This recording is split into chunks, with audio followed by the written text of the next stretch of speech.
Hey friends, Mr. Spitzer here, and boy, is there a lot to talk about today.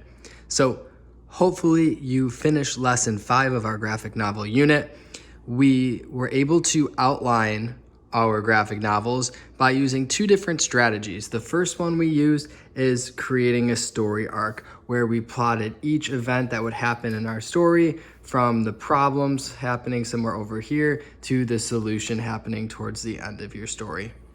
We also used the strategy called book mapping, where we took post-it notes or little boxes and we planned out 1 or 2 small things that would happen on each page of our graphic novel.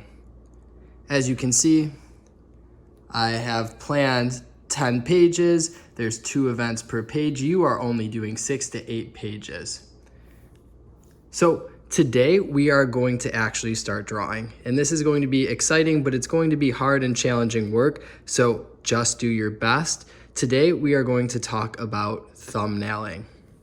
So before you understand what thumbnailing is, there are some definitions that I need to show you and that we need to review. So I'm actually going to draw because I think it will best explain the setup of the graphic novel, and I'm going to review some terms. So each of these boxes that I drew is going to represent a page. Now, this is just me drafting what will be on each page. This is not the final page of my graphic novel. When we set up a page, we are going to draw boxes in our graphic novel that will represent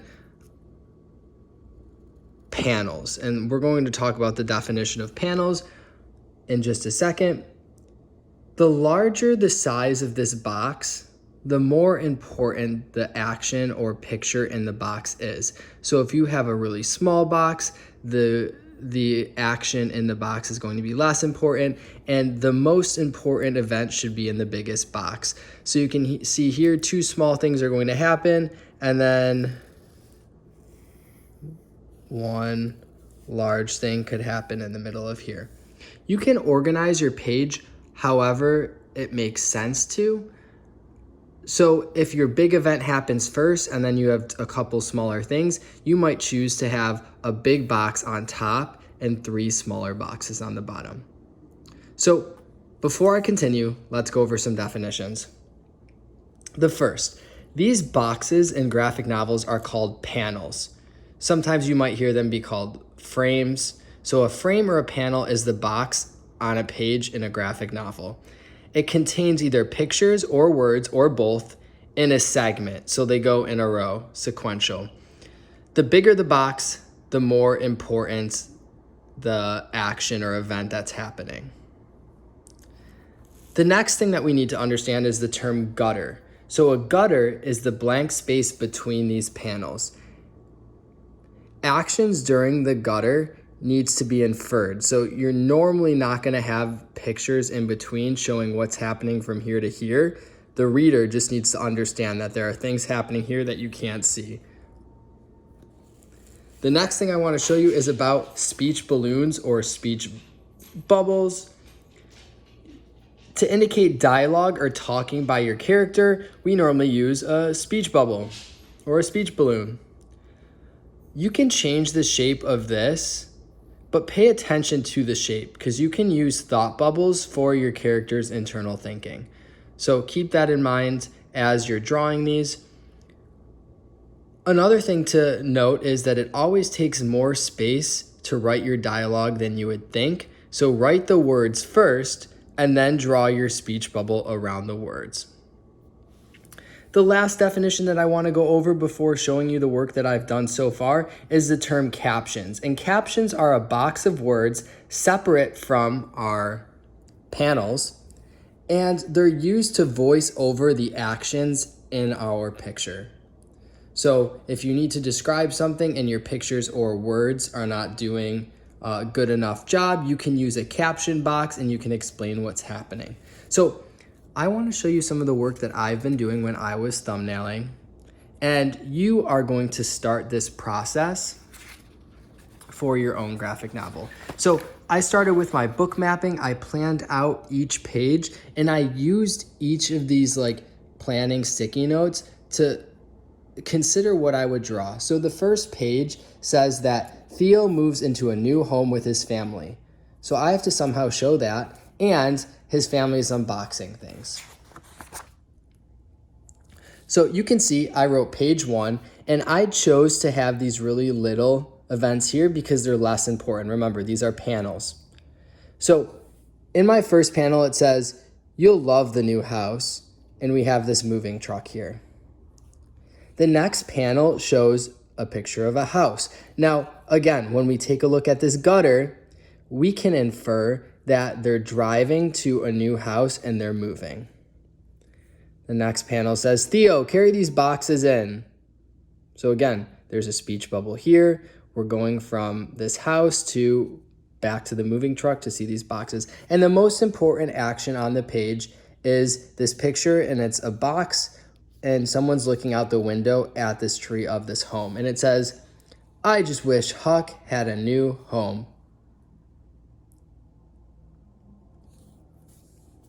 In page 2, again, we have a smaller, less important box followed by a bigger framed box. And we talked about the difference between thought bubbles versus speech bubbles. You can see our character Theo here, and he's thinking, "Our last house had the perfect doghouse for him."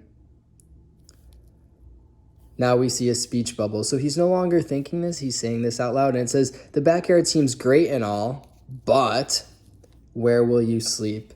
And here's actually the problem in our story. So the double frame shows the importance of both of these things. It's very long, so we can infer that this is taking place over a longer period of time rather than this is just a quick thought. When I take a look at my planning page, those were pages 1 and 2. On the third page, it says that I'm going to write about him going to his backyard, gathering sticks, and he tries to build a house but fails. So that's going to happen on my page 3. And as I thumbnail, these events, again, are less important because they're smaller, but they're building up. They're in order. So the first part is his finger in the air, and he goes, "I've got it." And he starts picking up the sticks. Almost done. So again, he's saying this. He's almost got this house built for Huck out of sticks, and crash. Ugh. So by inferring what happens in these gutters and thinking about the actions from panel to panel, you can see that my character starts and he starts building a house, and oh, Huck crashes into the house and knocks it over. The last page that I'm going to show you for now, it shows, again, my character, he's pointing to mud and he says, "That could work." He starts playing in the mud and pushing it around. Huck comes running. "Stop! Huck, no!" And Huck is, of course, splashing around in the mud. So this is really fun, but it's going to take some planning and getting used to. When you thumbnail something, you are going to use your original plan from your book mapping or from your story arc, and you are going to draw both panels, little boxes, and your actual pictures of your characters that you practice drawing and of the actions that they're going to do. As the author of your story, you need to consider what you can best show with a picture. So here's my character upset and thinking, and what you can show best using words. So our last house had the perfect doghouse for him. These are your choices to make as the author, but they're also difficult, and you might need to change or revise these later on as you continue to draw. Your goal for today is to try to finish thumbnailing half of your graphic novel. You can see here, if your graphic novel is between 6 and 8 pages long, you can plan out 4 pages today. So I had page 1, page 2, page 3, and page 4. I'm using panels. I have the gutters that your reader is inferring what happens between those. I'm using both pictures and words. I have speech bubbles and thought bubbles. And I'm using my book mapping and my story arc to help me kind of start drawing and planning out my graphic novel. I hope you're enjoying creating your graphic novel so far. I'll be sure to show you more as I continue working on this.